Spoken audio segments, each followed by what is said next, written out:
Hey Fitheads, today we talk with Dr. Dave Maconi, and he has a podcast, Brains and Gains. He's talked to a ton of specialists. He's also a specialist himself in a wide range of things, and he talks about the science behind stuff, right? This isn't the BS Instagram fitness stuff.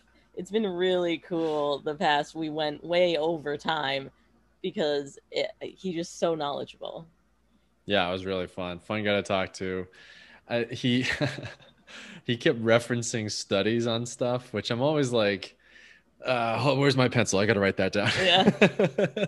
But if somebody says that, then typically I feel a lot more comfortable listening to what they say. We talked about volume training. We talked about fasting and genetics, and talked candidly about steroids and Super interesting. the failure debate. Yeah, that was really fun. He debunked a lot of myths in my brain, and it was all really helpful. Honestly, I'm going to make a lot of changes to my training because of this. It was a great episode. I'm a big fan of this dude.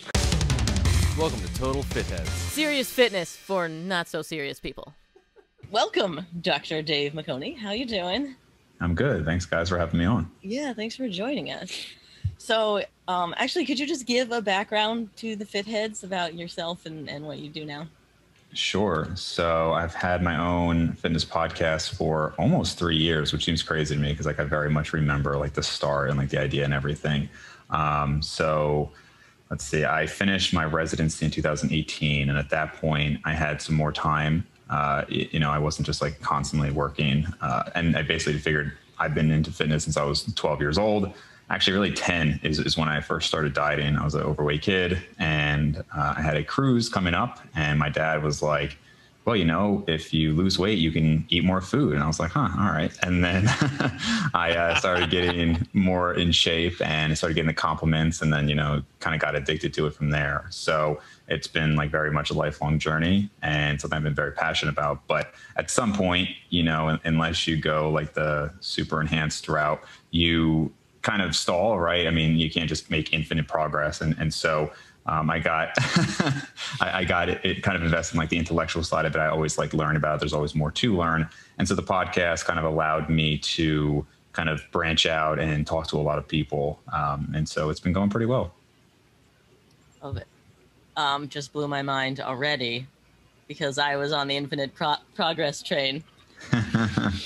Really close to being Max's size and beyond. Well, awesome. It is really cool to talk to another podcaster. You've been doing it a full year longer than us. Okay. Still, yeah, it feels short for us too. I remember our inception and such. Don't you, Max? Ours was a little trickier because we started and we had this great idea of this great vision of oh, it's going to be sweet. We're in LA. First of all, there's a million fitness people in LA. It's so easy. We know it. We'll just go to the gym. We'll get a workout in person, obviously. Mm-hmm. And talk about using all the gym equipment in our podcast. Talk about all the pull down machine and, whatever. Maybe we'll go in the pool, do laps. Who knows? And then that was March of 2020. Is that right? Oh, okay. And then it was just slam, just kidding. You're going to be in your room for the next year. So, and every episode is about body weight workouts. Yeah. See, I had at least an idea of how saturated the market was, but I didn't realize just how much. I mean, again, having watched YouTube, fitness stuff since really its inception, I was aware of all the channels, which is why I never wanted to have just a YouTube channel. I didn't want to just give out advice because I was all right, well, maybe I make 50 good videos, but where do I go from there? With the podcast, though, there's just, you can always talk to new people and there's always new concepts that come out. So for me, at least, that's what I found interesting. But I did think and if you guys watch the podcast at all, you'll see there's a significant charity aspect to my podcast. And so every episode I donate to the charity of choice of the guest. And part of the reason behind that was I figured if nobody's going to listen to this podcast, which thankfully people have been, but I figured if nobody does, at least there's going to be some good that comes from it. And that's given me exposure to a lot of, good avenues as well, and charities that I didn't even know existed, which was pretty cool. So thankfully I have found that people, the reception has been positive, but I even underestimated how many other, fitness podcasts there were. And the fact that you guys have been going for more than a year, I think puts you above most people. Because if you've seen, a lot of people have 10 episodes of a podcast and then it just turns into nothing, right? So that's shockingly common. Yeah. But it's also fun, it was also an interesting trick, or I guess puzzle, to do a fitness podcast, because everything I see fitness is at least on Instagram, and it's somebody being like, okay, so this is a different type of curl that you can do. Want to get blasted by? And I'm like, yes, obviously I do want to get blasted by. Right. And they're like, try these curl variations, and it really is just, you know, twist your hand a quarter of a degree just so that they can make the Instagram video. Right. Right. So it was sort of a fun way. And I know I say this to Allie a lot, but part of what's fun about this podcast is that we sort of get to hit up interesting people. And it's great that your out is a charity. My out is at least I got to talk to 50 awesome people. Right. Yeah. Selfishly got to ask them anything I wanted to. Yeah, you make a lot of connections. I mean, if it's something you're interested in, you know, in a way you can do it like a free consult, right? Hey, like, what's your opinion on this thing? But it's cool. Like I said, I've definitely made like a lot of connections. Some people I talk to like daily, other people, you know, we reach out here and there. And, you know, this area has had probably 5 or 6 people I've met up with in the area. When I was in North Carolina, there were some people down there I got to meet up with. So it's been cool. What's the best piece of free advice you got for personal advice from doing this fitness podcast, or just the recent one? Yeah. I'd have to think about it. I mean, I'm always interested in sleep, and there's a guy, Dr. Greg Potter, who is a wealth of knowledge in that area. So if you haven't talked to him, he's pretty accessible. I mean, he might be an interesting person to talk to. But just in general, I mean, I'd like to think I have a pretty wide breadth of knowledge, but it's always like when you talk to people who are like truly experts in a specific area, you realize like, oh, wow, like there's definitely levels to it.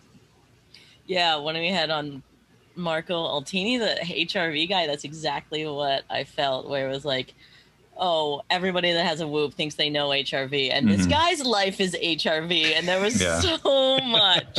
No. Yeah, for sure. Wow. Who was your best guest?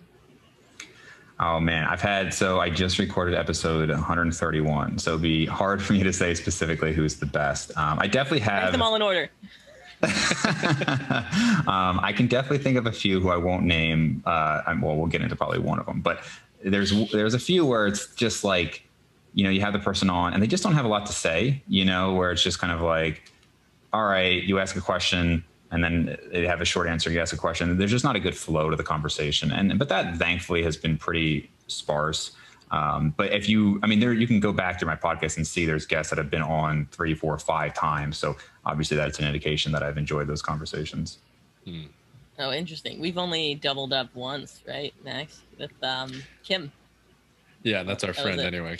Yeah, right. And she was here before. So we were like, hey, where have you been? Are you okay? Yeah, one thing that happens on our podcast a lot, which is, I don't know why, but it's very funny, is that someone will sort of tell a story and they'll say something like, I mean, I don't want to get too long-winded with this. And we're like, yeah, dude, it's a podcast. Please get long-winded. Like, you have 40 minutes plus to go. Like, right. We brought you so on I think it's a combination of people just sort of not, I don't know. I think maybe people have a fear of like sounding like a blowhard or like sounding too blah blah, but it's the aspect of the medium, and so I think people are sort of in it for the long haul. Right, exactly. I'm curious what you've changed since having people on, because I've made a lot of adjustments just based on what people have suggested on my podcast in terms of eating or my philosophy or sleep. Is there anything that you've, because you were a podcaster, now changed in your habits? Okay, so you don't mean changes with the podcast. You mean like in my actual life, what have I changed based on it? Wise, like what? Yeah, sleep. You going to sleep now? Are you sleeping? Yeah, you know, it's interesting. It's a good question. Because I've seen people, like there was a guy who has like a business podcast, and interestingly, like he didn't know that much about business. His whole point was like to learn as much as possible. So for an example like that, it's like you're clearly changing stuff constantly.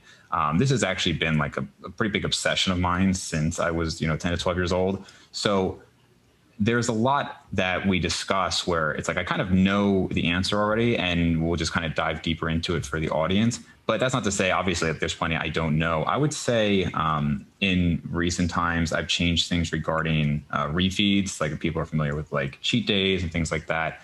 That's one of like the bigger things that my stance has changed in the last couple of years, where I used to think like it was like almost necessary when dieting that you would always have some sort of refeed, or even like a diet break. That's become more popular, where you'll go to like a maintenance calories for like a week or something in the middle of a diet. And talking to more people and kind of reviewing more of the literature, that's something that I've changed. I think it's more of like a psychological preference more than it is anything groundbreaking physiologically in terms of dieting. That's one that definitely stands out that's changed in the last year or so. Interesting. So you've since learned that, cheat days not necessary at all. Like, just keep cutting for X amount of time.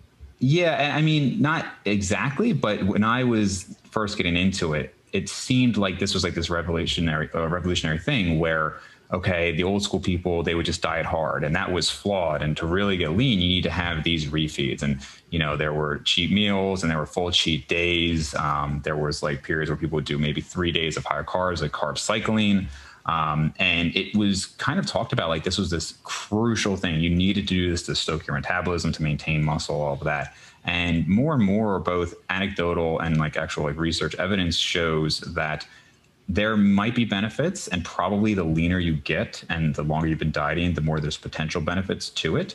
But a lot of people diet very well, meaning they lose a lot of fat and maintain their muscle without it. For some people, they can throw them off entirely. If there's somebody who tries to do a refeed, they just go off the wagon and they start binging and things like that. So I've definitely tempered my stance on that a bit. And actually, I've just been dieting the last 3 or 4 weeks, and I haven't incorporated any refeeds. But when I do, it again will be just because it's making my life easier, and not because I think there's some magical benefit to it. Interesting. So not only is there maybe potential benefits, it's also potential harm. Yeah, potentially. Yeah, I definitely know some people where they like to put their head down. And, some people, it stimulates hunger the next day, which can definitely happen. I mean, that even happens with me. And they just get used to that pattern where, thankfully, I've definitely had it where on a given day I will go overboard, but like always the next day I'm just like back to normal. And for a lot of people, that's not the case. So yeah, it could potentially cause some harm depending on the individual. How's the diet What was the going? earliest you started dieting? Yeah. And Ooh. as a subsequent follow-up question, have you ever thought about male high school body issue? Yeah, definitely. Body issues. Yeah. Well, like I said, I was literally 10 when I did my first diet, and it was like a super unhealthy. I mean, I would literally have I would not eat every other day. Like I had no knowledge. I mean, it was just based on like nothing. You invented intermittent fasting. Pretty much, right. I specifically remember I didn't know what calories were. So I went by sizes of food. So I literally ate a cup of Raisinets. Like I measured out cup of Raisinets because that was like this much size. I mean, this was like my 10-year-old brain thinking. And I just I don't know. I just over cardioed and all these things like that. But definitely, I mean, I never had like this amazing response to weightlifting. So I remember on like the wrestling team, there were a couple guys who were like, literally, they just looked like an Olympian god or something. Like, it was just like, how does this exist? And yeah, I mean, that definitely affected me in high school. Thankfully I was like tall and relatively athletic. So it wasn't like I was the worst off that I could be, but yeah, that certainly kind of set a psychology in me to want a lot more. Oh yeah. As much as I love wrestling and swimming, is that right? What's that? As far as like, oh yeah, I did swim earlier. Yeah. Swimming, I always had a really interesting relationship with the swim team because we were both winter sports, wrestling and swimming. Mm-hmm. But wrestling, you'd work out and then you just would stop eating, or at least we would just not eat for weeks at a time. And swimming, on the other hand, would work out really hard, and then they would eat so much, and so we'd be sitting at tables next to each other in the cafeteria, and we'd want to murder the swim team, right? And the swim team would be like blissfully ignorant that we existed. Yeah. So it was a real weird relationship. But as much as I love wrestling, it did, it gives adolescent boys predominantly sort of a weird relationship with food, and I know that after I stopped for years, and I guess probably to this day, I'm like, man, I don't really want to diet. I dieted for 8 years. Right. In my 8 worst years of dieting, I was a growing physical boy to, Yeah, I definitely had that. I had that more like when I was a freshman. So I did swim my freshman year. I absolutely hated it. I wasn't good at it. I found it incredibly boring. Like I hated it. I was at that time a freshman, 5'11" and 130 pounds. And I mean, it was just like gaunt. And so after that, how did you float? Yeah, right. After that is when I did wrestling before that and after that. And so I actually did not have to deal with the suffering that most of the wrestling team did because I was actually gaining weight during wrestling season. So that was definitely atypical. But even like you said, that with food, I had a number of friends who they wouldn't eat red meat during wrestling season. And now that just seems like crazy. Like that would probably be a good thing to diet on, right? You'd want to cut the carbs and all that. But I guess there was just association with that. And I remember like so many people saying I couldn't wait to have a steak, or we'd go to a Chinese buffet and my one friend would just eat like so much red meat. And that was just what they cut out for, whatever reason. Have you come across that? I think it's a lack of, we just didn't know what we were doing. Right. And the only thing we knew of was we heard from somebody, or maybe best case scenario, a magazine, muscle fitness magazine or whatever, or, some ridiculous bodybuilding myth that we saw on an Arnold VHS tape or whatever. Yeah, right. But now so many years later, we still see that kind of thing. That's what I feel like the fitness industry is. I mean, that's part of the reason why we started this podcast, was to hear differing opinions. Yeah. Targeted ab workouts. Right. Yeah. That's like why we started, because we saw so many girls' Instagram pages being like, hey, if you want abs, you have to do this exercise. And we're like, lose belly fat. Yeah. Lose belly. Yeah. It's kind of amazing that's still around, right? I mean, that was my first infomercial buy. I was probably maybe 13, and there was like actually I talked about this on the Jquish podcast, I think, and it was like these little bands, and you would kind of like push down, and like I bought that thinking like I'm going to get abs. Like this is it. I finally have the solution. Take my $30, and whatever. Obviously ridiculous, but it's still around, which is kind of crazy. Yeah, I'm gonna get abs, and then I'll be happy.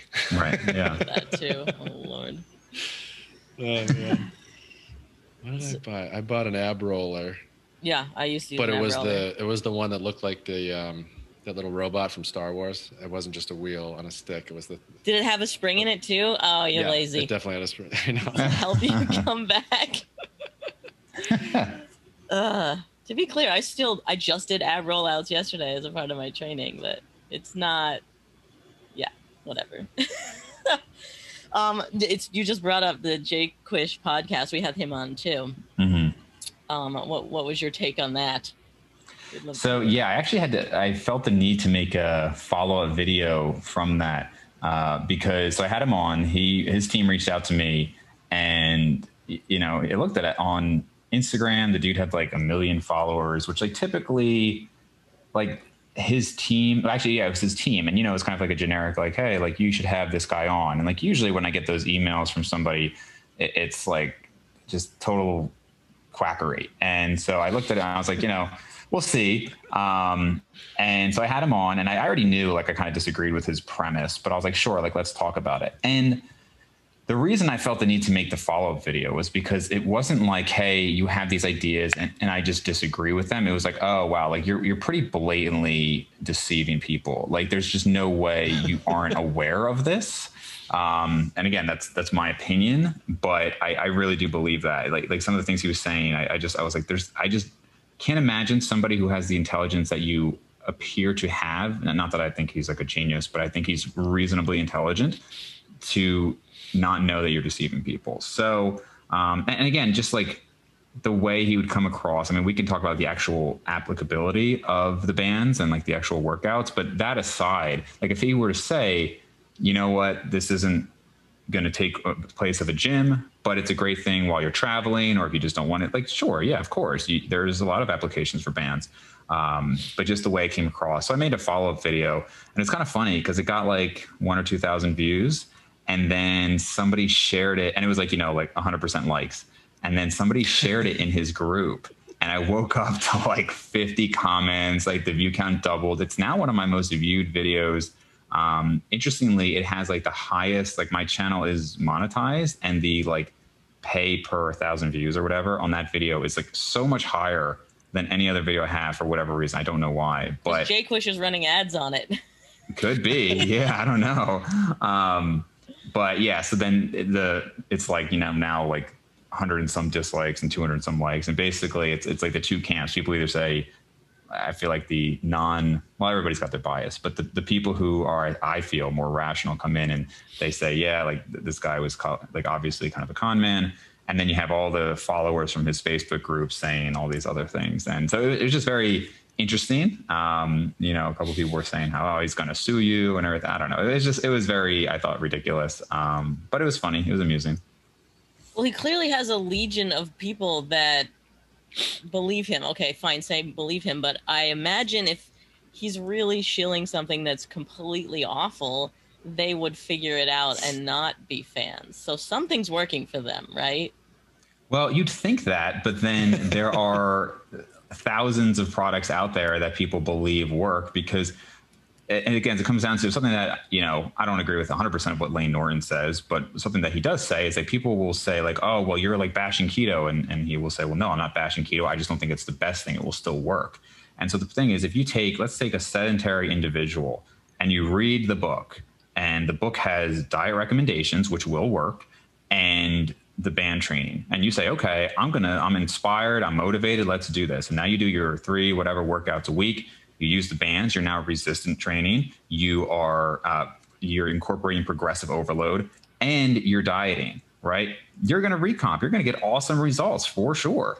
It doesn't mean that it's the best thing. It doesn't mean that it's what he's claiming it to be, but it's still going to work. And that's the nice thing about fitness, right? I mean, a lot of people look amazing doing many different things. It doesn't mean it's the best. And that's my problem with it. That's why I said, if he just promoted it as like, hey, it's a good quality product, fine. There's actually, I was unaware of this, but there are actually full Facebook groups called like unofficial X3 band and stuff like that, of like thousands of people who say like, John Jquish sucks, but his product is decent. And like, here's a better way to use it. Or here's like a knockoff brand, or here's like a way you can build it for like $200 instead of $600. So people who basically recognize, hey, the product's reasonable. He's just the worst. And so that I wasn't aware of that either until I interviewed him. So it really felt like he came across that title, bodybuilding is a waste of time. Is that what it was? Yeah. Weightlifting is a waste of time. Weightlifting is a waste of time. Excuse me. Weightlifting is a waste of time. And it just sparked so many, hey man, what did you say? Yeah. Like it sparked so many of those that he was like, oh, I bet I could do that with my whole life. Yeah. Right. Well, that's why I say he's not a dumb guy at all. He knows that a controversial title will sell. He knows that, frankly, a lot of people are completely ignorant, and he can pander to those people. I even asked him, I said, why not reach out to people in like the evidence-based field? And, he didn't really have much of an answer other than that, oh, those people are busy. But like, he's certainly intelligent enough to know what he's doing. And honestly, I don't knock the grind too much. It's just, there is so much to see in the industry already, and so much like, pandering to people who don't know better. Right. I mean, we're all probably reasonably intelligent here. We've all probably at some point fallen for something because we just didn't know. Yeah. I mean, I like to say that I'm not a dumb person, but I'm open-minded. And so when he's saying these things on our podcast, I'm like, oh, I mean, we made the podcast to debunk our beliefs. Mm-hmm. And that's what I was trying to do. If he knows that weightlifting is a waste of time, then I will be open-minded to it. Yeah.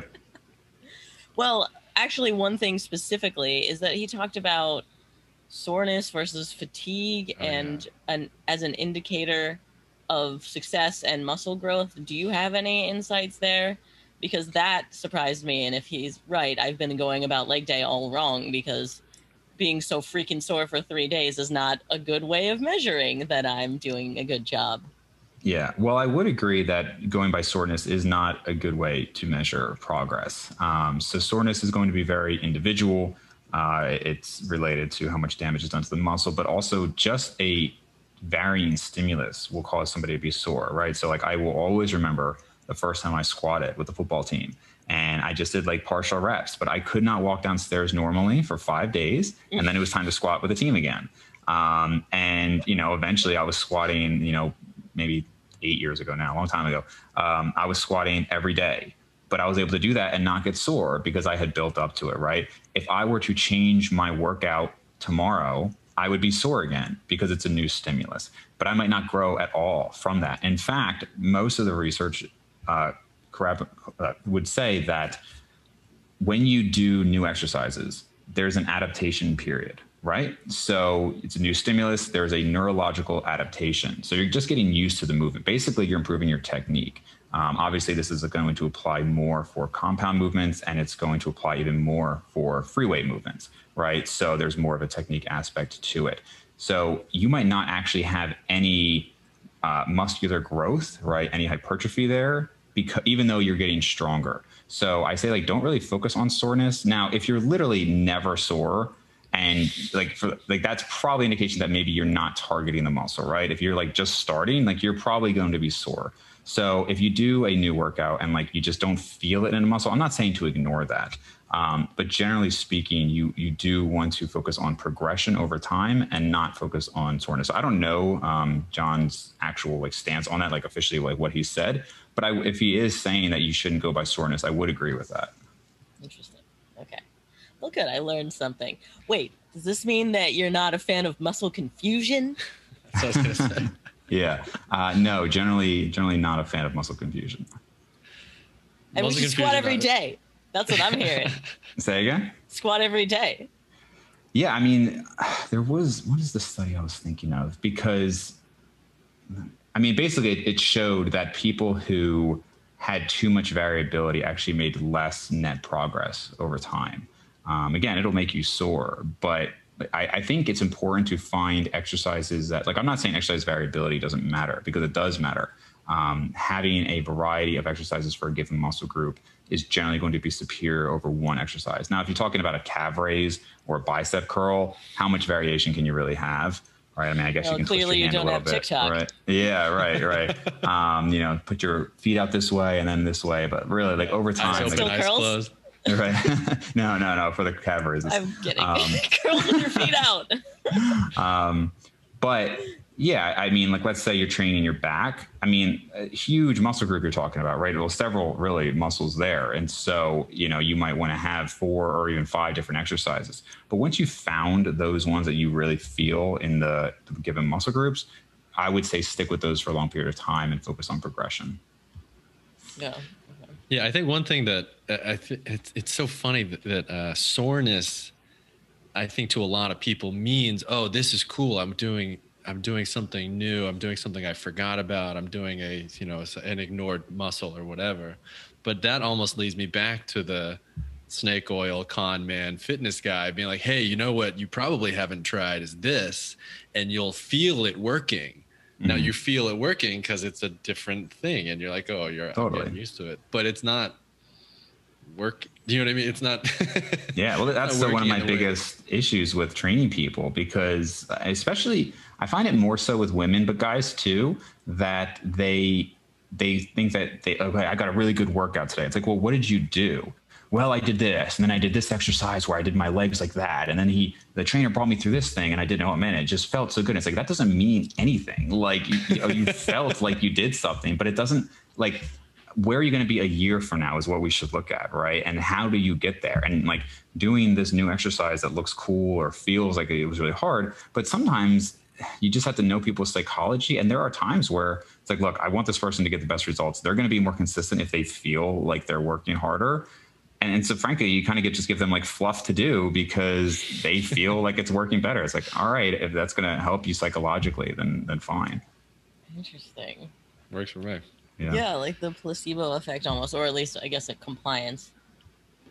So when you're looking yourself to see progress, then it really is just the numbers. Like, did I lift more this week than last week? Well, I don't want to say it's literally just the numbers, because then you can get into the issue of changing your form around a lot, right? I mean, I could make, like, let's say I did a dumbbell curl. I could make 35 pounds for 12 reps really hard. I could also make 55 pounds for 12 reps really hard by using more momentum, right? And not really like squeezing at the top. And I'm not saying even necessarily that one is better than the other, but by getting like stronger, you really need to make sure that other variables are held constant. Another factor is, so like when you are lifting the weight, that's called the concentric portion. And then when you're letting it go down, that's the eccentric portion. Eccentric portion is generally shown to be very important for muscle growth. So like a lot of Olympic weightlifters, for instance, it's almost all concentric, right? They'll do like a snatch, they lift it above their head, they drop the weight. So they can get extremely strong and be very impressive strength wise and not actually that big. If you're just doing like 1 to 2 rep maxes, again, not generally going to be the best. What I tend to say is get like brutally strong 4 reps on key exercises for a muscle group. So if you find that incline dumbbell bench is really good for you and you're, currently, let's say 150 pounds and you're doing 60-pound dumbbells for 12 reps and you go into a calorie surplus, which is important, right? Generally speaking, I mean, you can make gains at maintenance for a while, but if you really want to push things, you do need to eventually gain some weight. So then over a year, you go up to 170 pounds body weight, and now you're doing 80-pound dumbbells for 12 reps. Your chest is going to be bigger. There's going to be a strength component there, like I mentioned before, the neurological adaptations. But at some point, you need increased cross-sectional area of the muscle fibers to produce increased force. And that's going to be the hypertrophy that you want. So no such thing as gains in a deficit. Lean gains. No, you can, which is basically what a recomp is. Yeah. But generally speaking, the more advanced you are and the further along you are with your own progress, the harder that's going to be. Like I've never recomped in my life because I've never taken off. So maybe like my first couple of years, but like my brother, he was into lifting for like 5 years. He hasn't recently. He's gonna get back in shape. He would almost certainly recomp because he's going to be in a calorie deficit, but still regain some of that lost muscle. And that's even easier than if you're actually regaining lost muscle, that's even easier than the first time you gained it. Yeah. This makes me think of, Max, you introduced me to Jeff Nippard's stuff. Is that his name, I think? Mm-hmm. He asked everyone about, like, do you train to failure or, like, reps in reserve or perceived exertion? Like, what do you think is most effective? Jeff asked everybody that, or Max asked everybody that? Oh, okay. Jeff does. We're asking you. Right. No, I know that he's really dove into that subject. Actually, we should have him on, too. Have you ever talked to him?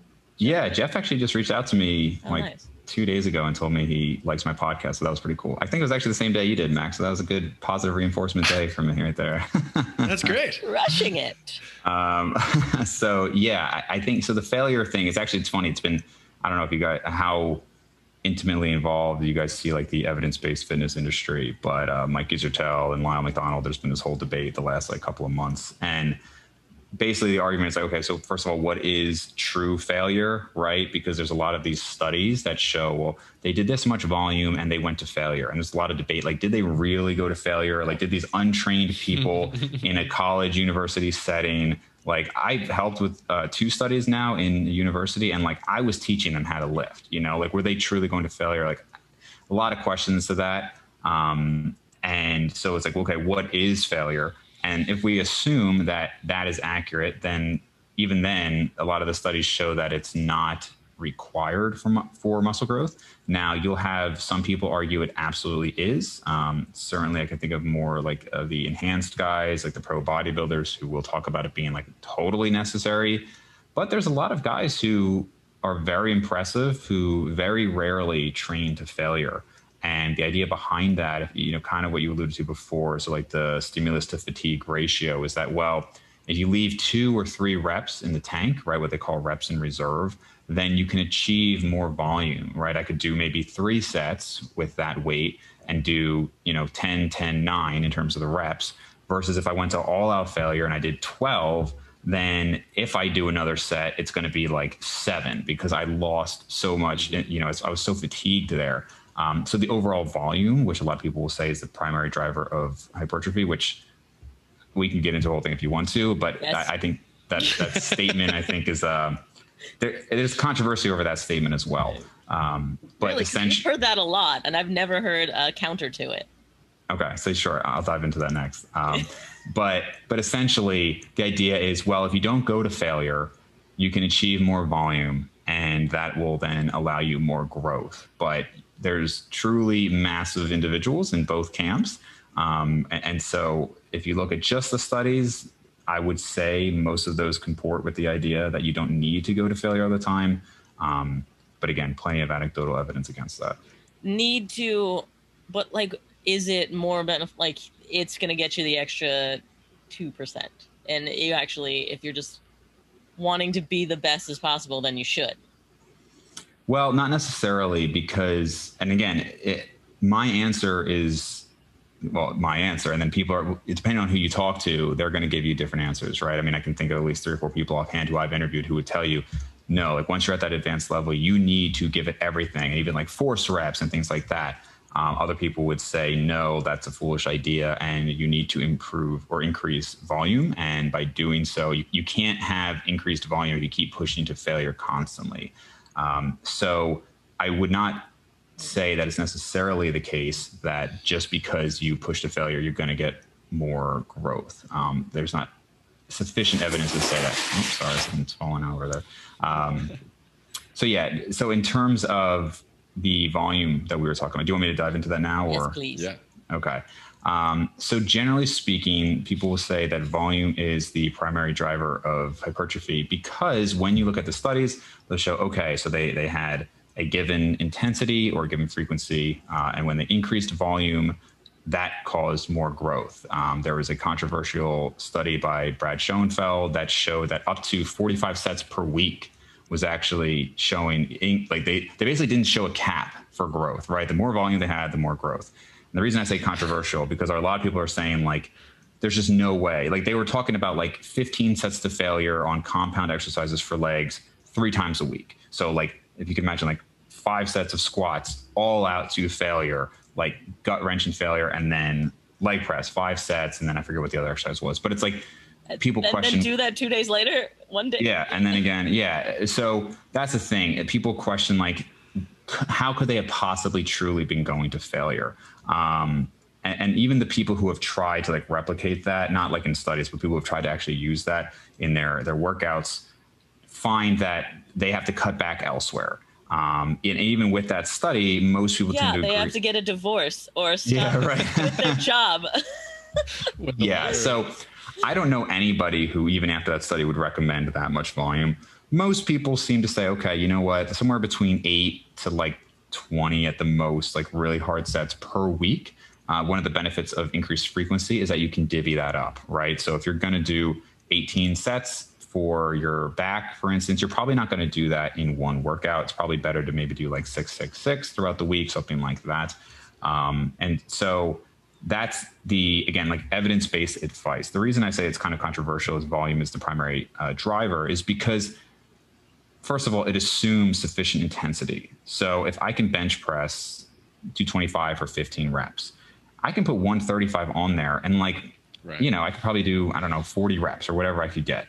Is that going to be enough? I mean, I'm going to get volume. Am I ever going to grow from that? Or what if I put 95 pounds on and I do 60 reps or something? Like, is that going to be enough? Probably not. There are studies that show that even using as little as 30% of your 1 rep max will cause equal hypertrophy. But those were often done with blood flow restriction, right? Where you kind of have like a tourniquet cutting off the blood there, which would be very hard to do. Like good luck going to failure on that, like truly going to failure. You're probably going to tap out due to the pain involved before you actually achieve muscular failure. There's applications for that. Like if you're injured or something like that, you don't want to go as heavy, but for the most part, I don't think many people would train like that. It's also never been shown to be superior to just regular training. So why would you choose to constantly torture yourself? So that's one of the issues with it. But I think in general, there's too much emphasis, or at least there was. I think people are starting to come around to it now. And again, this is my opinion based on training a number of people, but also myself, that this idea that you need to continue to improve or increase volume over time I don't think has a lot of evidence, because these are short-term studies. You know, I mean, they're looking at this over, 8 weeks, 6 weeks, 12 weeks, not over a training career. Somebody on the team 3DMJ, 3D Muscle Journey. So that's like all like natural coaches. And one of the guys, Jeff Alberts, he's the oldest guy. I think he's 50. He's been doing this forever. And he just had, he posts all the time about how this is my volume and this is the same volume I was using when I was 17. And you know how he improved? He got stronger. He focused on his technique, but he didn't increase volume at all. He's had periods where he tried to increase volume and he didn't feel like it did anything special. If increasing volume in terms of hard sets was the answer, then like every pro would be doing 50 sets. That's not what you see. Now, to be clear, you're still technically increasing volume if you're talking about overall like workload. So for example, like if you're looking at it as sets times reps times weight, then if you keep this, even if you're doing 3x10 now and you were doing 3x10 20 years ago, if you're stronger, then all that multiplied together is still going to be a higher volume load. So technically you are doing more volume. But if anything, and I've heard a number of people say this, that the older and stronger you get, sometimes you have to back off volume because it's just so much more fatiguing and you just can't do as many sets. You know, you're squatting 500 pounds, you're bench pressing 315. You just can't do as much workload as you could before. So this is kind of where there's a divergence between the research and the like actual anecdote and what people are reporting. And I'm definitely like a science guy and I definitely try to go with the evidence, but I tend to go with the camp, and just based on my experience as well, of, okay, get as strong as you can, have moderate volume and potentially increases in volume, but don't feel like you just need to constantly be increasing volume over time. And the last comment I would say there is just that I can't tell you how many clients I've had come to me from the high volume camp. Now, of course, there's a bias, right? If the high volume was really working for them, they probably wouldn't have come to me. So obviously there's a bias there. But so many of my clients came from like a couple people I can think of, like other coaches, and they said, I was doing this and, you know, it just really wasn't working for me. And I mean, within like 2 months, like the changes are dramatic. And I just think they just had this idea in their head that they just really need to ramp up volume constantly. Correct me if I'm wrong, is it, well, because a lot of these studies are people that don't have a really long training age, and there isn't data on people like that look like Jeff Nippert. Right. That's part of it. It's already hard to get, you know, I have a friend who is on his way to be a neurosurgeon, and he has done a lot of research, and he just like crafts on like the entire fitness industry in terms of research. He's like, you know, this person thinks he's a scientist, like that's a joke, because like the studies and like the rigor involved in some of the studies compared to like medical studies and things is oftentimes like so underpowered. You know, it's like sample size 12 college students were, you know, and it's just like one college frat. Right. You know, I mean, so that's just how it is. And so a lot of them are underpowered. A lot of them, it's like who they have access to, right? Like, how are you going to get 300 well-trained individuals to stop what they're doing, come to this setting and pick up their training? Like, people don't want to do that. It's very hard. So I understand the problem, but it's still a problem, right? And so that is part of it. But there is some research on reasonably trained individuals. I mean, that does exist. And so I don't think you can ignore that. I still sometimes though question like the short-term aspect. I mean, this is one of the problems I have with like a lot of the supplements too, is, you know, all these supplements, it's like, even like the most well-studied supplement, right? Creatine. I mean, it's shown like by far pretty much the most powerful natural supplement that you can use, and significant boost. But what I always question with most supplements, creatine would be like one that I actually do recommend, but with a lot of these supplements that show, you know, in an 8-week study, they show benefits. Like, okay, so are they increasing the percentage by which you gain each year, or did it just give you a bump and then that's kind of it? So for example, if you start at 100-pound bench press, right, and after, let's just say 2 years, you got to 200 pounds. If you took creatine from the start, would that make you bump up to 105, but then you still end at 205? So it was always just this 5-pound gain?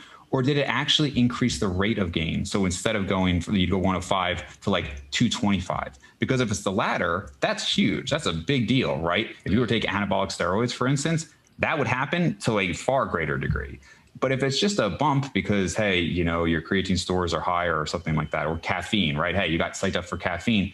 With caffeine, that allowed you to perform better, but it's probably only allowing you to perform better because obviously that stimulus doesn't mean that how much you increase over the years is actually going to be improved, which is why I don't really bother with pre-workouts or anything like that, right? Yeah, you'll get that short-term boost, but Allie's freaking out. But it's so fun. Oh no, I love it. Like I don't think it anymore. Too hard on the. Feels like you're focusing a little too hard on the science, if I may, and not as much on the. Wow, this is fun. Yeah, for the record, I love pre-workout. I was never big on it because I was always told like not to be a supplement guy. Like, thankfully, I had good influences early to not like spend tons of money on these supplements. But I'm very sensitive to caffeine, and so I don't actually. Yeah, well, it's a weird, but it's like sensitive in that it really screws my sleep up, not sensitive in that like it does that much for me. So it's kind of like the worst of both worlds.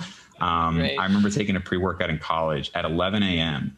and I don't know if you guys have ever experienced this, but like caffeine doesn't prevent me from falling asleep, but it makes me wake up earlier. So it must not be allowing me to get as deep of a sleep. Right. It's got a pretty long half-life. And so I remember taking this pre-workout. Insane. It's 6 to 8 if you have hours, coffee like after lunch, a lot of people like if they're going to bed, it's still in there tingling around. Yeah. So I almost never have caffeine unless it's like a really big workout or like the start of a road trip. It's sometimes fun to like start the road trip with some coffee or something like that. But that's about it. Interesting. Yeah. What was the pre-workout you took in college? There was Super Pump 250. Do you guys remember that? It was like a sample. Can't get it now, I'm sure. No. Killed several people.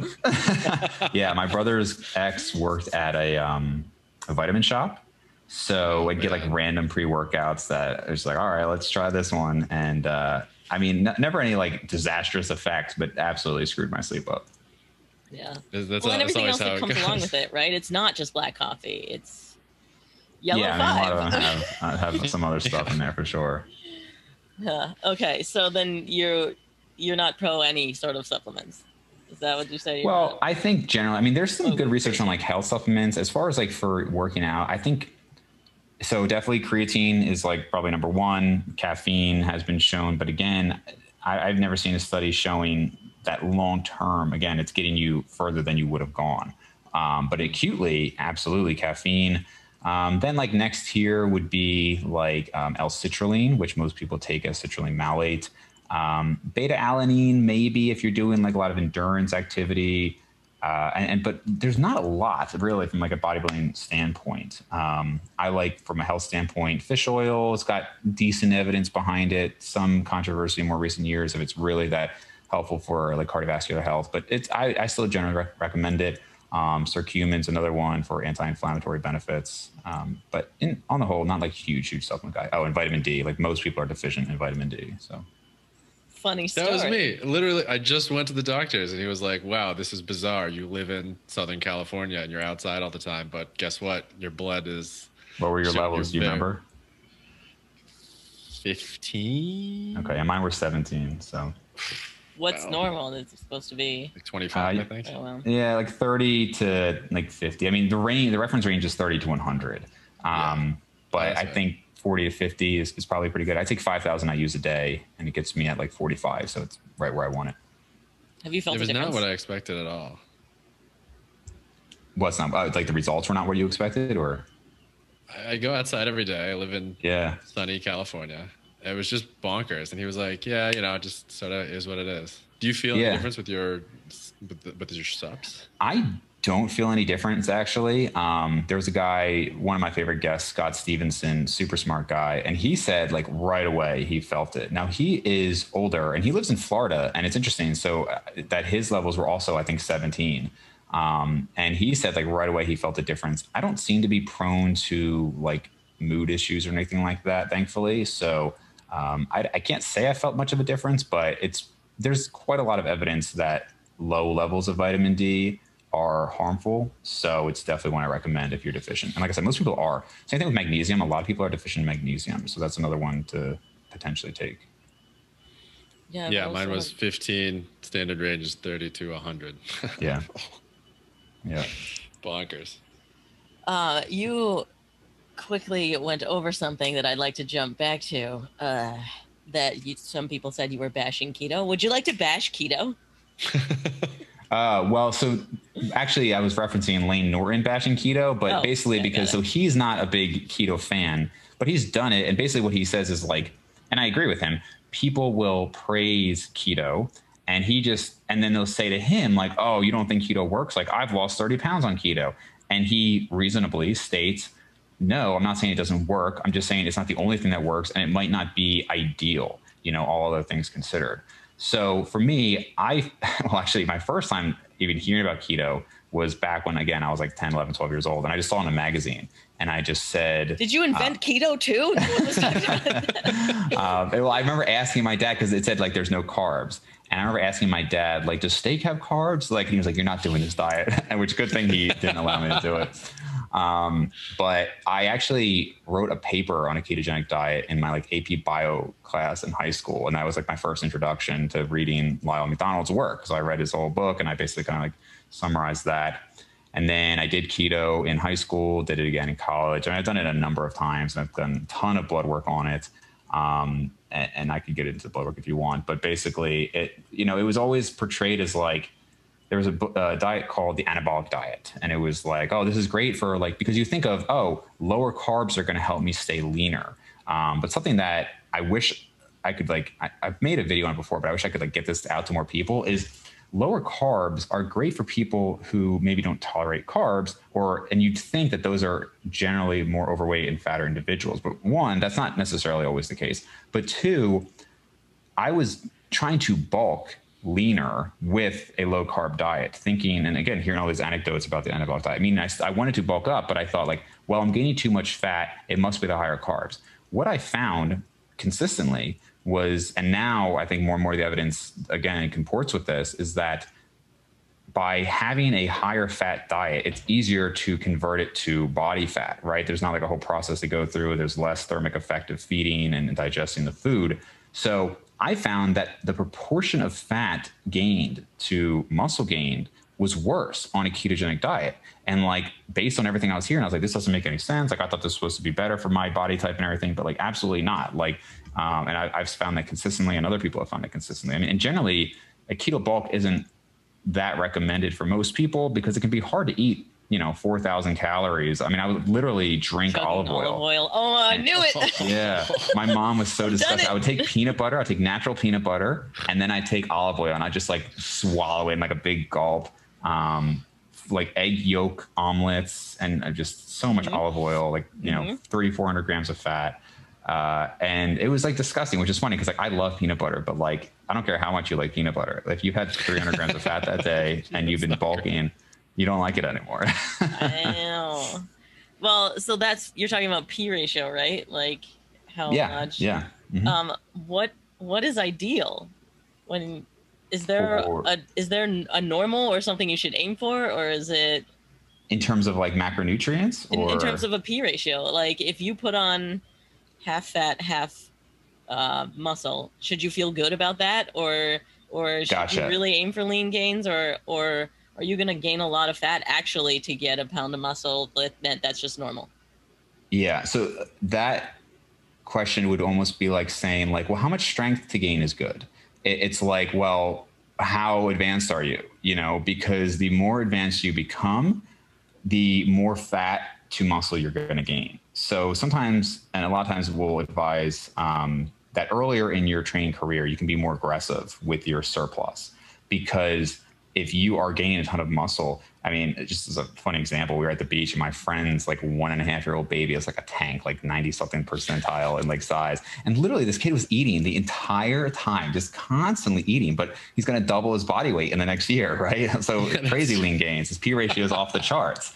But if you look at like, you're a high school kid and you're just getting into lifting, like so much of that is probably going to go towards lean tissue compared to like, if I gain 10 pounds right now, like 9 of that is going to be fat because I just don't really have like any potential to gain more muscle at this point. So, and that's evidenced by, sometimes you'll find that really advanced lifters will say, well, I dieted down and this was like my best diet ever, and I didn't lose any muscle. And it's like, well, yeah, but you also probably didn't gain that much muscle on the way up because you're kind of tapped out. So not to say there's nothing to be said for dieting, having like a smarter dieting plan and everything like that, because you can definitely like crash diet and lose a lot of muscle. But I do think part of that is just that like yeah, you didn't lose as much on the way down because you didn't gain that much on the way up, right? And so like I'm dieting right now and I haven't lost any strength. Well, it's like, yeah, I haven't gained that much new muscle in years, right? So that's part of it. And then also just genetic influence on that is going to be huge. I mean, we've all seen, like I had a friend who was like a beanpole in 8th grade, and like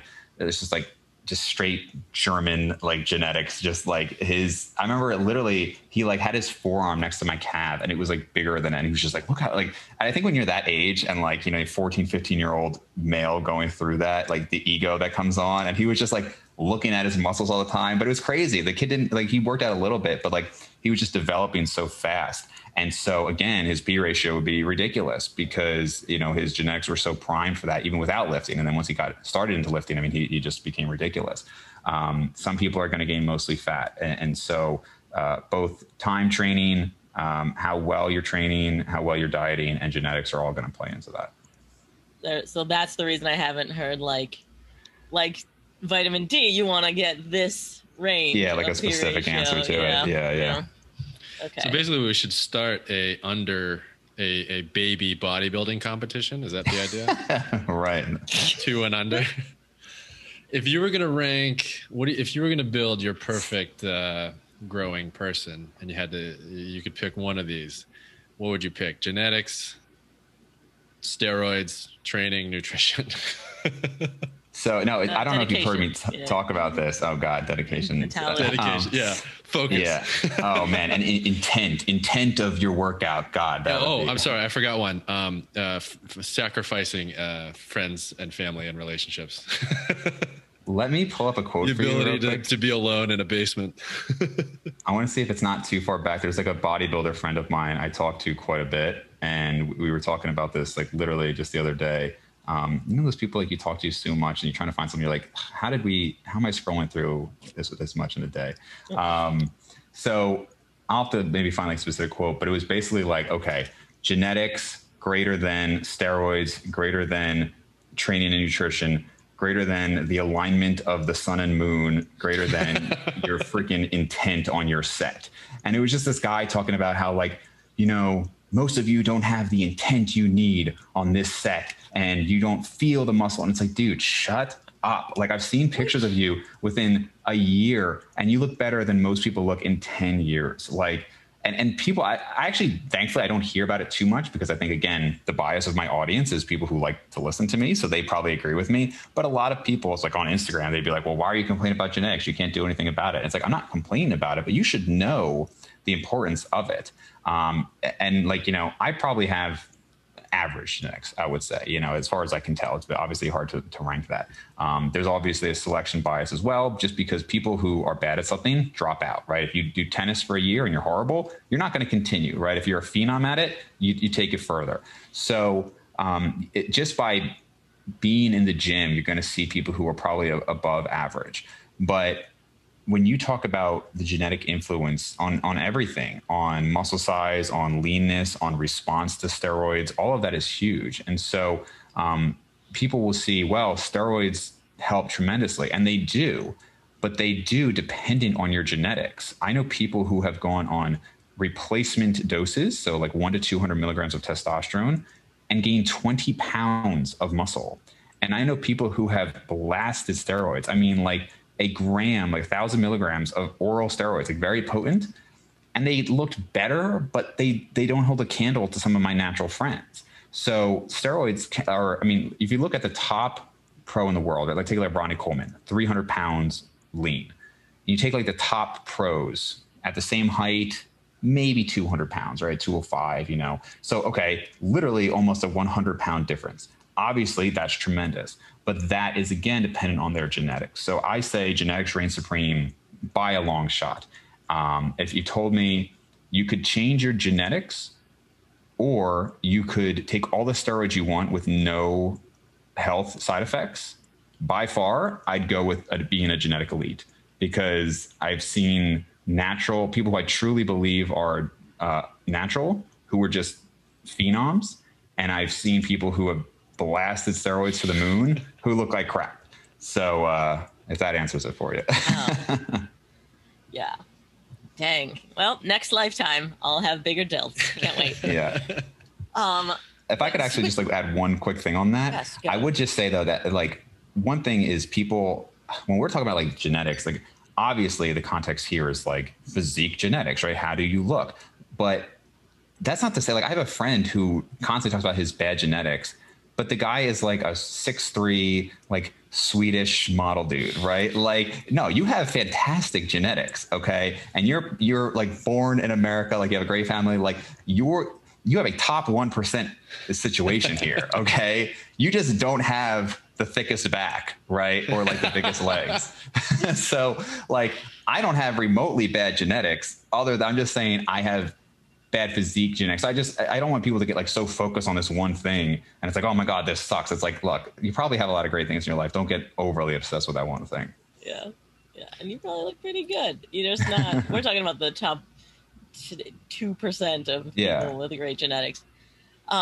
Wait, but the intent on a set, I've been thinking about a lot because you had on Brian Borstein, you guys a few times, right? And he always talks about mind muscle connection. Would you say that's different? I feel like go ahead. I'm lacking in my intent because when I'm squatting, I'm not thinking enough about my butt. And so then my quads take over or whatever. Yeah. Well, this is kind of one of those things where it's like sometimes you just feel the need to give like a contrarian point of view. And it's like if you go to a movie and everybody's saying this movie is amazing and it was like a good movie, you almost fight back and you're like, dude, it wasn't that good. Like, calm down, right? Even though you liked it, it's like you're just like too much on it. So I do focus on form. I used to have worse form on things. I prefer to keep good form because frankly, like I made this argument recently. I forget who I was talking to. But it's actually, in my opinion, easier to have good form in the sense that if going back to that curl example, 35 pounds for 12 reps with good form or 55 pounds for 12 reps with like, really just leaning back and everything. That second one is physically more taxing, right? I'm using my whole body. I'd rather just use my biceps. That's easier. So that's one reason. But then two, I do actually think it'll be more effective. If you're doing hip thrusts, for instance, you really want to engage your glutes.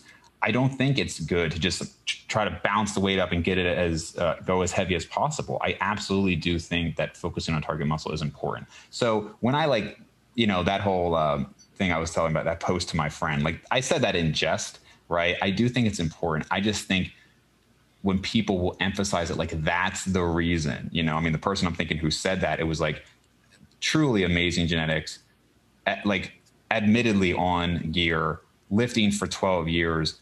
The reason you look that good is not because you had a little squeeze at the top of your bicep curl. That's my point. But I do think, like for you, Ali, if there's a muscle group that you want to bring up, no, I do think focusing on the mind-muscle connection can be important. And there's even some research to show that there's higher EMG activity when consciously focusing on it. And I think there might even be a study out there showing slightly more growth when focusing on it as well. So I'm being a little hyperbolic there, but it's just a general point. Yeah. Okay. Interesting. Well, you're a little. It's no weightlifting is a waste of time. Yeah, right. You're right. Oh man. Well, when you're talking about you'll still have gains if you're doing crap reps, right? Like if you're doing a half a squat, that's still effective. But it seems that, again, there's this hyperbolic thing where if you're not doing this perfect form, then you're not going to get anywhere. Right. Well, that's why I do give credence to the people who say, well, why are you focusing so much on genetics? Because you can't change it. And that's true. My whole point of it is to say that, I just don't, and people believe what they're saying. I don't think these people are lying a lot. Sometimes they are, but I think a lot of times it's they've been doing all these things right. So they see that as why they're big. And my thing is to point out, look, if you're getting into this, don't think that you're going to be there. Try your hardest and do everything you can. But just realize, as somebody who has literally done everything I could possibly think of, it still ultimately comes down to what is your potential. But once you've accepted that, absolutely, there are things where it's okay, how do you get to your best, right? And that would be focusing on the best form. So will you grow?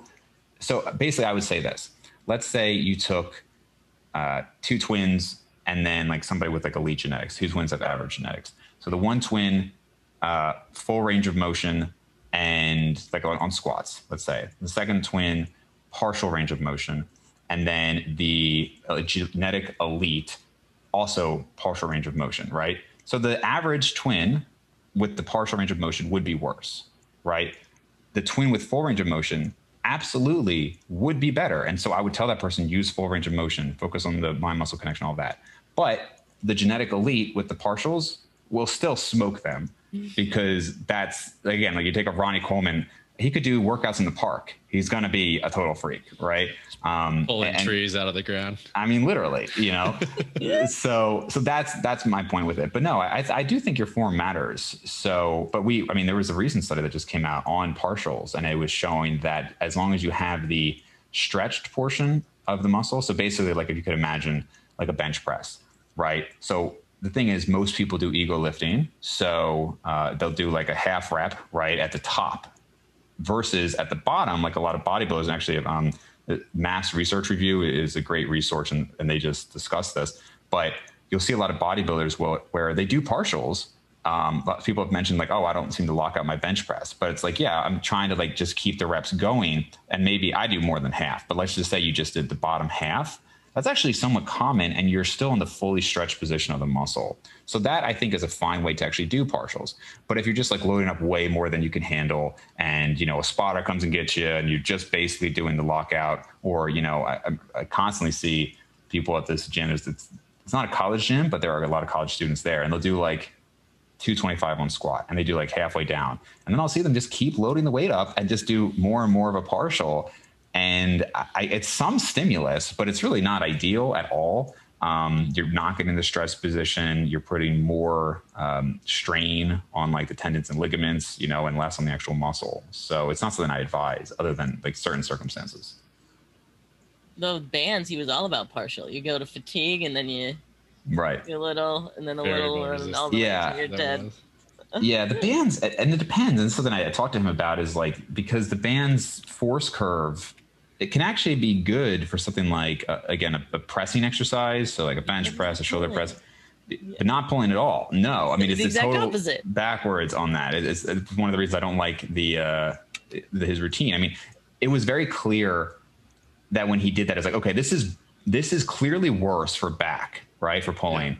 How can I just make it like not so much worse, right? But he doesn't acknowledge that. He doesn't say, no, this is the reverse force curve. So you should probably actually use like barbells or dumbbells or something.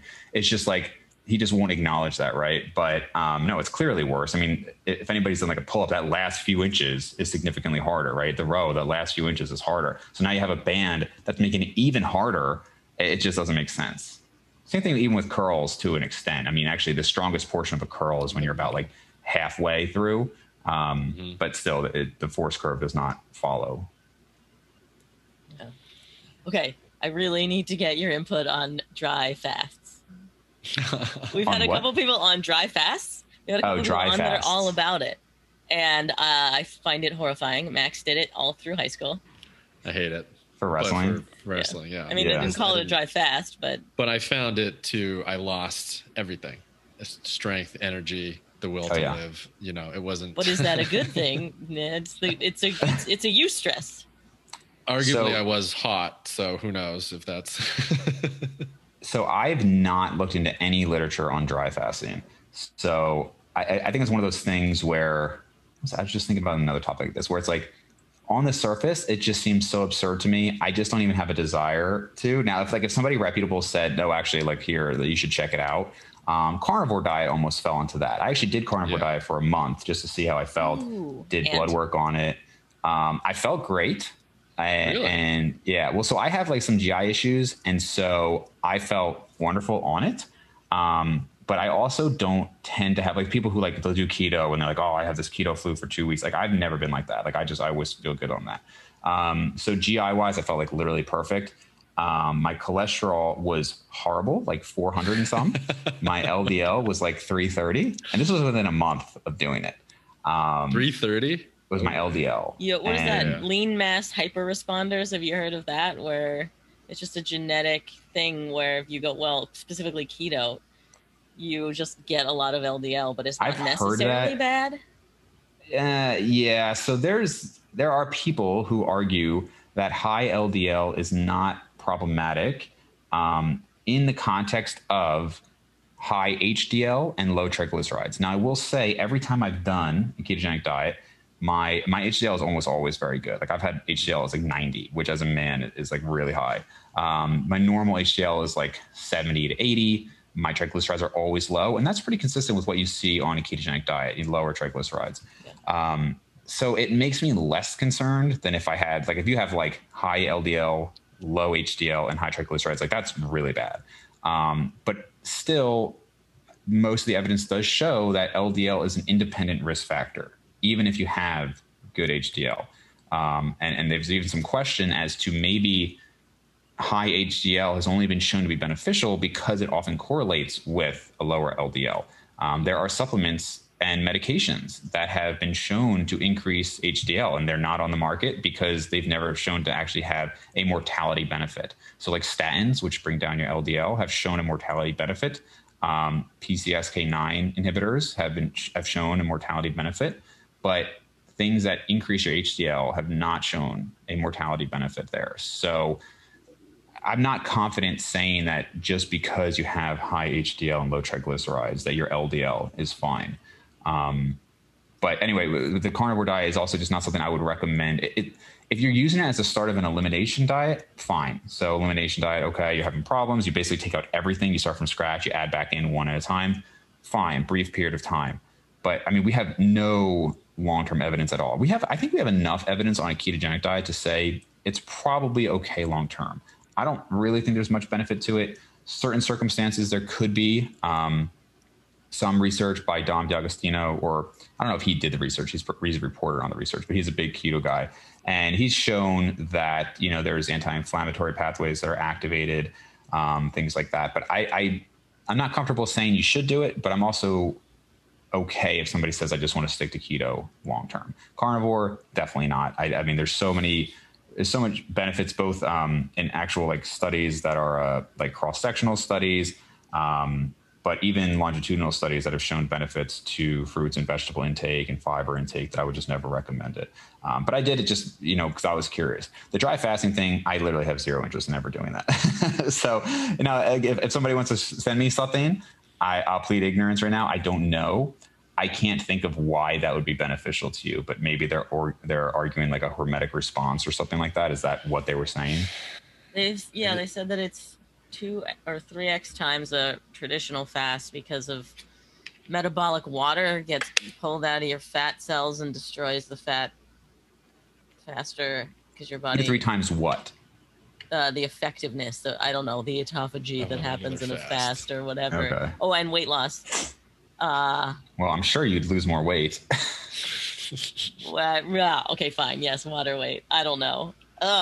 So your feeling about, wow, that sounds crazy, is a reason for you to step back, and that's a reason for me to go, maybe I was wrong, and try it out. I mean, hey, but like how would you even try it out? Okay, so let's say you do it. How long are they recommending it? How many days? Oh, yeah, I don't know. I mean, I would certainly easily do it.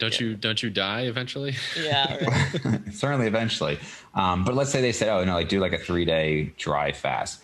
How are you going to report back what that did? I mean, you're not going to be able to measure autophagy levels. You're not going to be able to measure fat loss in that short of a period. You're going to be able to measure weight loss, which is going to be largely irrelevant because in the short term, almost all changes are going to be based on water and food bulk. So short of a study that is fairly well powered, I'm not sure how we would get that evidence. And I mean, if there's studies, again, anybody listening to this, feel free to send it to me. But it's just been anecdotal, for us at least. Yeah. So anecdotally measuring autophagy sounds legit. Wait. So then, are you pro statins? Then is that what you're saying? Statins is an interesting one because I think in I don't even want to say functional medicine, but in the kind of holistic medicine, people online will be super against statins, and they'll say, well, statins cause harm and they'll do these negative things. Actual medical experts tend to argue for statins. They will report that they're one of the most effective drugs out there for reducing cardiovascular events.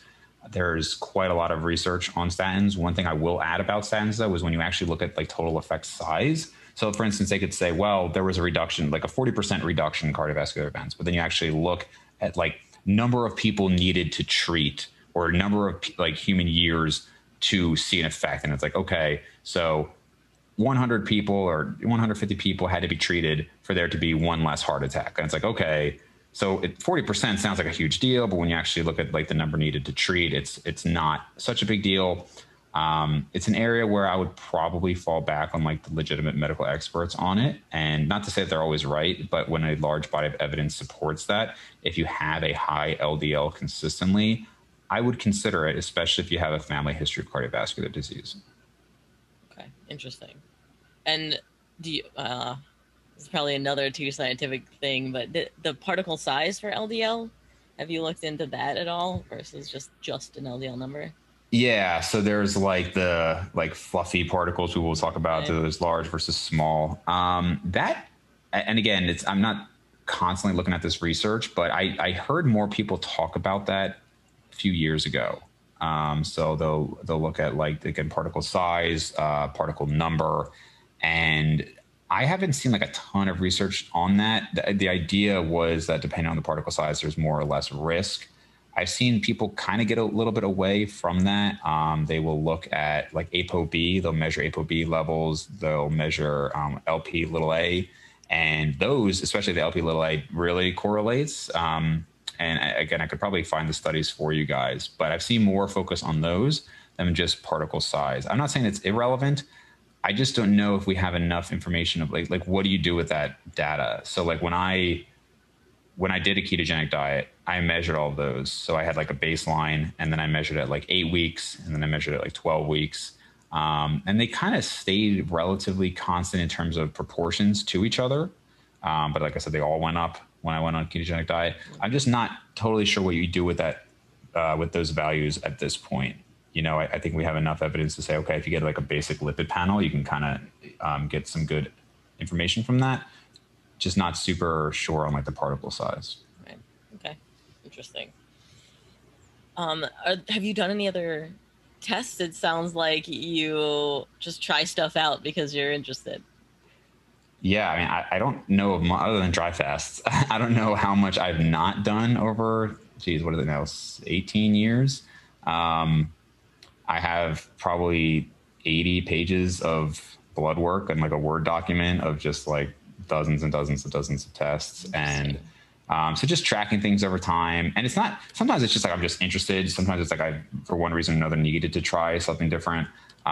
So I just wanted to see how it affected me. But there's not a lot of like I haven't tried. I do feel like I have pretty good insights on things, but I'm still, doesn't mean that I feel like I always have the right answer. Like I'm still definitely open to trying things. I mean, when I did the carnivore diet, that was only about a year ago. That was pretty much maybe 13, 14 months ago. So I still like to try things. And I just pulled up that document. It's 105 pages. So it's a lot of data.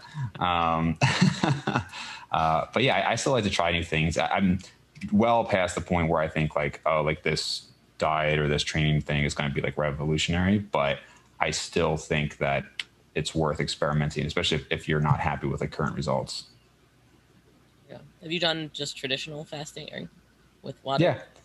Yeah. So I do a 24-hour fast every week, which when people hear that, they assume you don't eat all day, but 24 hours would be you go from one night to the next. Yeah. Right. So if people don't eat all day, that's probably more like a 36-hour fast. So I've done a 3-day fast 3 times, and that's the longest I've ever gone, maybe like 3.5. Actually, interestingly, the last time I did one, not only did I feel great, but I actually tested strength like at the end of it.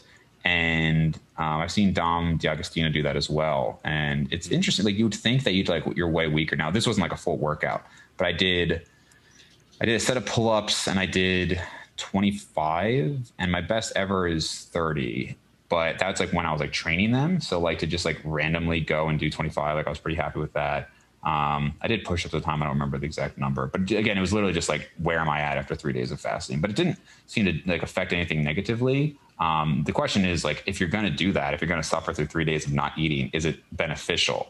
Yeah. And I actually think there's like some evidence for that, but it's not we don't have any like super great long-term data on that. So like, is it going to make a difference? Like if you fast for 3 days, sometimes I'll recommend like once every quarter, right? So if you're doing that 4 times a year and you do that for 30 years, did you net a benefit? I don't know. I really don't know. I mean, nobody knows. There are plausible mechanisms by which you might net a benefit there, but I can't confidently say it. But I feel good on it. So if I'm having like more GI issues and I throw in a 3-day fast, it's like, hey, even if it doesn't net benefit anything, here's 3 days where I get to feel great. So, but not everybody's like that. Some people hate it. And the same reason I do the 24-hour fast, it's definitely not hurt my strength like at all or my muscle size. Like I do it when I'm bulking or cutting. I never noticed any detriment to it.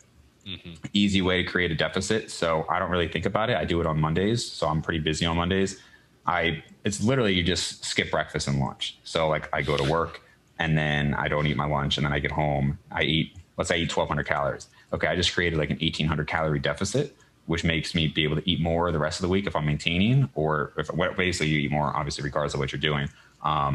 So if you're dieting like I am now, I don't have to go as low on those days, so it just makes things easier. Sure. So it is just from a deficit standpoint. That's why you like it. No, I actually started it because of the GI issues. And then, again, I can't say it's having a long-term benefit, but at the very least, it gives me a day to kind of just like get a breather, or if I was bulking, it's like, sometimes it just sucks to just constantly be eating and like it would bring back my appetite. So that was actually the primary reason, but it's certainly nice that there's been times where I've been dieting and maybe it's like a Thursday. I think this actually just happened yesterday. And I was like, should I just do another 24-hour fast? Like I was really busy and I was just like, I could do that. Once you get past like 2 times a week, I definitely think that could start cutting into muscle mass. It also depends on how many times a week you work out. Like I weight train 3 to 4 times a week. So if you're doing, you literally can't do more than like 1 or 2. I mean, unless you want to work out totally fasted. Like I don't love to do that. And then not eat afterwards, I guess I should say. But one of the biggest things that I noticed with fasting, and even I do intermittent fasting as well. Again, that's convenience. Plenty of people will say it's like the most amazing thing and there's all these benefits. Again, I think there can be some benefits. I just like to do it. Are you guys familiar with Sachin Panda at all? It's a funny name if you haven't heard it. No. So he's big on I've seen him on Instagram. Yeah. Yeah, like diet timing, okay. And stuff like that. So he'll talk about like circadian rhythms, and he will argue that you really should only be eating like an 8 to 10 hour window. And that's kind of like, again, in line with your circadian rhythm. Ideally, like if you are going to do 8 to 10 hours, that's better than, let's say, 14 hours, even if it's later in the day. But it should be earlier in the day is what he would argue. I just think intermittent fasting is super convenient. I just really like it. And I started it in 2011, like before like Kino Body made it popular, before even like Martin Birkin, maybe around the same time. Did you invent it again? I think it was the third invention of the podcast. And I just remember Did like you invent podcasting? Went back, told Joe Rogan about it, and the rest is history. I was like worried about it because I mean years and years and years of like 6 to 7 meals every day. Like in high school, I would bring a protein shake with me.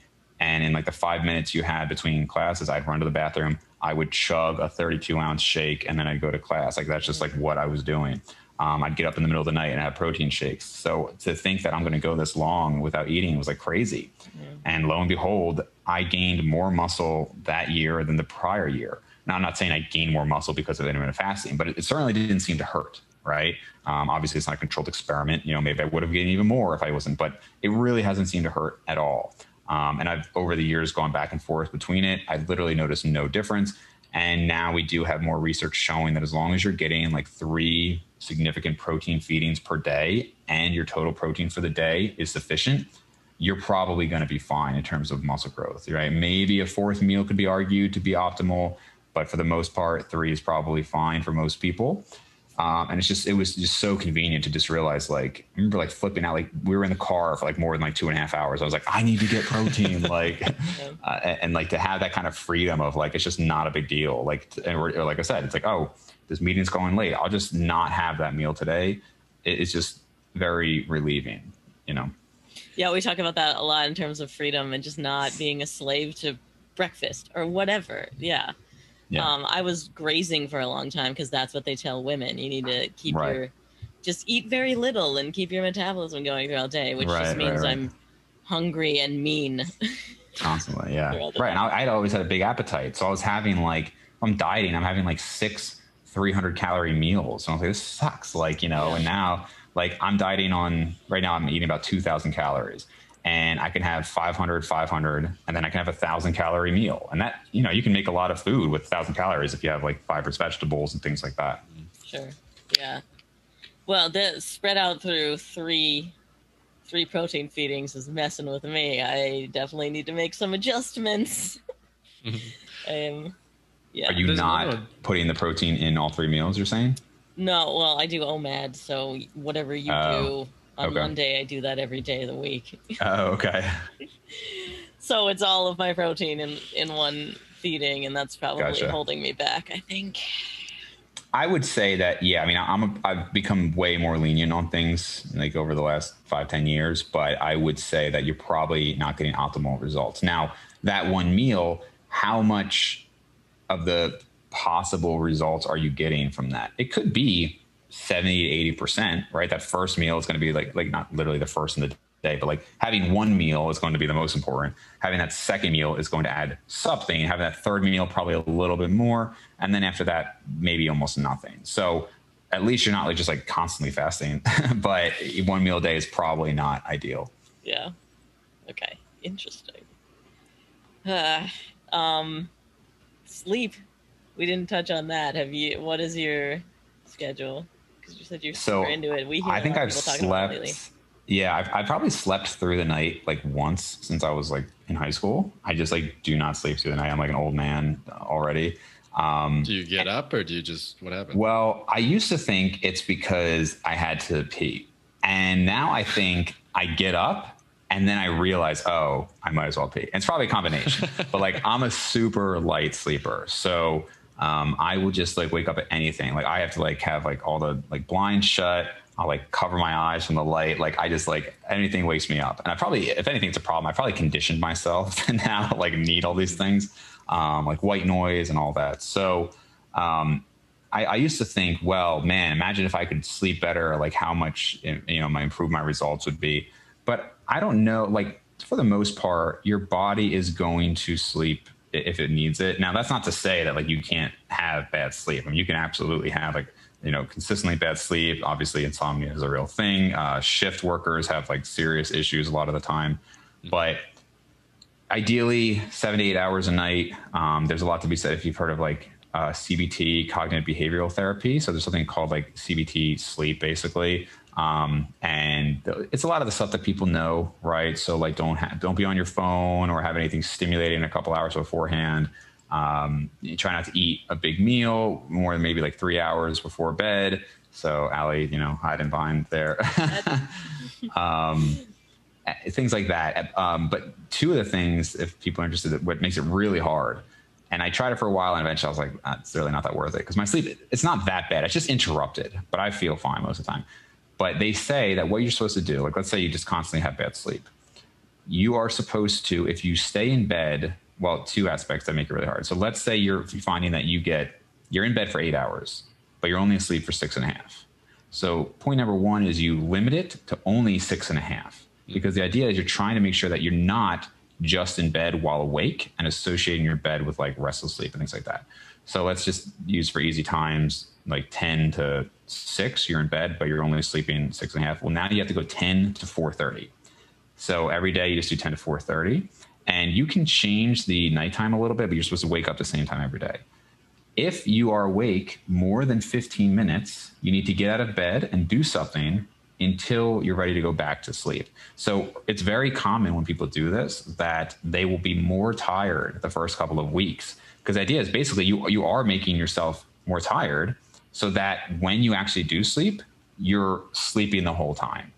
And then once let's say it's got down to 6 hours, but now that it's 6 hours, you can sleep a full 6 hours without waking up. Or if you wake up, it's not more than 15 minutes.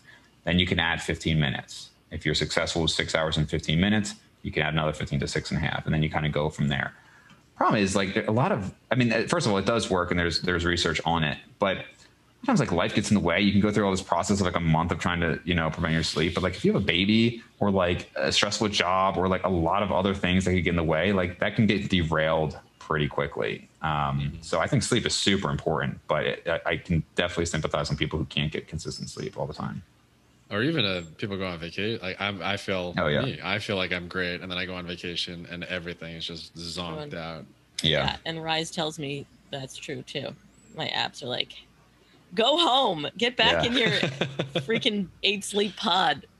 You're worthless without it. The other one that I think about a lot is they say that you're not like supposed to like work on your laptop in your bed because there's some sort of mental connection to like when you get in your bed, it should be sleep only. Whereas I know for years I would just like sit on bed and do homework or whatever in high school and college. I still do that. Not my laptop. I never go on my laptop, but the enjoyment I get out of waking up and like kind of just taking like 5-10 minutes, like go on my phone, in my opinion, beats out the detriment that it's probably doing to my sleep. Now, if my sleep was bad enough, I wouldn't. I'd say, no, phone's going away. And it absolutely has an effect. Like I know it does. If I put it away an hour before bed and I just get in bed and read, like I'm out quickly. I really don't have actually any issue falling asleep. It's staying asleep, which has always been my thing. But I really enjoy like at the end of the day, like just kind of, okay, I'm kind of winding down and I can just kind of like do that in my bed. But technically, no, you're not supposed to do it. And for some people, that association can really mess things up. The enjoyment I get compared to the benefits of doing it correctly is what screws me for not eating 2,200 calories at 11 p.m. and then going to bed. Like I know why don't you extend that to everying in life? Yeah, right. Yeah, right. I gotta just chugging Doritos 30 beers. That would be great. Yeah. Yeah, right. The enjoyment I get of looking at good on Instagram is enough to make me do a bunch of crap in the gym. Yeah. So fine. Fair trade. Well, this has been awesome. Wow. And we've gone way longer than we usually do. We should definitely bring you back if you're down. This has been super Sure, fun. Yeah. You guys are good to talk to. Sweet. And to the Fitheads, let them know where they can find you on YouTube and your podcast, because you have a wealth of knowledge. And thanks. Through all your past episodes too. So on any like app, like podcast app, you can find that's Brains and Gains Podcast. On YouTube, it's Brains and Gains Podcast. The website is brainsandgainspodcast.com, and my Instagram is not Brains and Gains Podcast. It's stolen, and somebody who had that idea for it, there's 0 followers or anything. It was somebody who had the idea for it but never made it a podcast. And I messaged them and they were like, nope, I still want the name. It was like years old, and I was like, all right. And they responded. Usually it's like a dead account, and then no one can do anything. Yeah, I know. So I'm just Dave_Maconi on Instagram. All right, awesome.